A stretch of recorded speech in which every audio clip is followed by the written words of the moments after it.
మీకు వాళ్ళు paper yard ప్రకారం 1500 2000 మెంబర్స్గా ఇస్తాము ఎగ్జిక్యూటివ్ క్యాడర్ అన్నారు. కానీ అక్కడ ఎగ్జిక్యూటివ్ క్యాడర్ వాళ్ళు లేరు. కొన్ని వందల వేల మంది ఉన్నారు 1500. అంటే గవర్నమెంట్కి తెలియకుండా బ్లాక్లో అమ్మారా టికెట్స్, లేదా గవర్నమెంటే ఇష్యూ చేశారా? అది చెప్పాలి ముందు అసలు గవర్నమెంట్. వాళ్ళు చెప్పింది ఏంటంటే మేము 1500 రూపాయల టికెట్ని 2000 ఇష్యూ చేస్తాము ఓన్లీ ఫర్ ఎగ్జిక్యూటివ్ కేటగిరీ. వాళ్ళు నాన్ ఎగ్జిక్యూటివ్స్ అని చెప్పలేదు కదా. ఎగ్జిక్యూటివ్ కేటగిరీ అంటే ఎవరు వెళ్తాము? Either gazetted officers or retired gazetted officers, అంతే కదా. అలాంటప్పుడు మన మైండ్ సెట్ లో ఏముంటది? మనం గెజిటెడ్ ఆఫీసర్స్ కాబట్టి, రిటైర్డ్ గెజిటెడ్ ఆఫీసర్స్ కాబట్టి మనమే వెళ్తామని అనుకుంటాము. వీళ్ళు కొన్ని వేల మందిని అలా పెట్టేసేసి లోపల పెట్టేసేసి బంధించేసి ఏంటది మాకు 2000 కలెక్టరేట్ లో దొరకదని మళ్ళీ 1000 రూపాయలు పెట్టి మళ్ళీ ఆన్లైన్ లో టికెట్ తీసాం మేము. కొంతమంది ఉన్నారు కమిషన్స్, మున్సిపల్ కమిషనర్, ఆయన అసలు స్కాన్ చేయకుండా వచ్చేసాయి టికెట్స్ ని.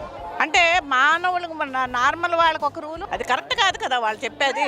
వేల మందికి ఇష్యూ చేసేయడం అదేంటి? అంటే ఎక్కడికి వెళ్తుందా డబ్బు? అంటే దేవస్థానం, అంటే పేపర్ వైడ్ వచ్చింది దేవస్థానానికి వెళ్తాది, it is correct. What about others?